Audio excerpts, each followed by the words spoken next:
Into the top 3, Dallas Cowboys plus 600 to win the NFC. It's maybe harder when you get to these teams because they got a lot of good. They got some veterans, and some of the guys that you see a lot in the preseason aren't going to matter that much. No, it's not. But, I think Dallas was one out of the top teams that I was like, this is pretty cut and dry for me.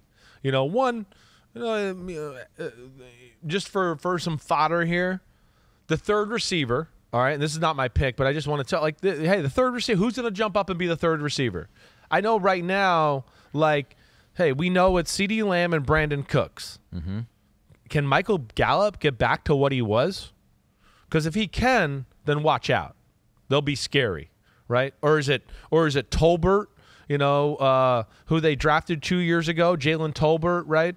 And we talked about him and their wide receiver rankings 2 years ago in the draft. Right. But to me, just if somebody else jumps on the scene there, and we know they'll still be able to run the ball and do that, and Dak, of course, is a good down-the-field thrower, I just start to go, ooh, watch out.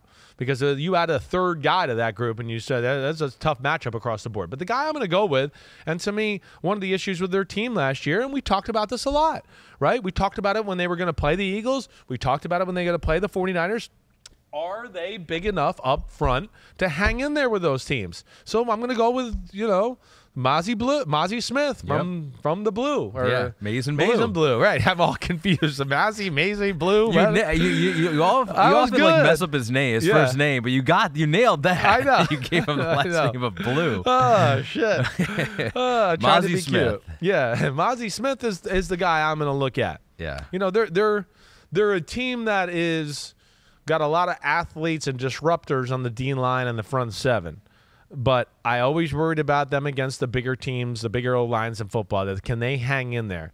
Now you got a guy like him who, can also shoot a gap, but he'll add some flexibility to their scheme to where they'll be able to cheat things now a little bit. Hey, Mazi Smith. Oh, no. I know, I'm all messed up. Now, hey, you take both of these gaps, and this can free our linebacker up to now maybe get on the edge and worry about if Jalen Hurts keeps the ball around the edge or Daniel Jones or whatever. But it's an undersized group they've had up there, and to me, this is the first big nose tackle difference maker they've had in a while down in Dallas. So I'm going to watch that. I'm staying with that theme. I'm going to watch that competition with the 31-year-old Jonathan Hankins, who is there, and see how much better does he look than Jonathan Hankins and vice versa there. So that'll be I'll kind of cheat and go. I was going to go Mazi Smith, but I'll go Hankins just to see how they compare and how they stack up against each other. Hankins, I always liked Hankins coming out of Ohio State. He's kind of one of those guys who's teams like him, they have him, but they always think, oh, he's getting a little expensive, or we can find somebody a little bit better, right? That's kind of like the career arch he's had there, right? He's in the perfect world, they want Mazi Smith to beat out Jonathan Hankins, and they want Jonathan Hankins to be a really good backup. That would be their perfect thing. Mazi Blue, we got our eyes on you.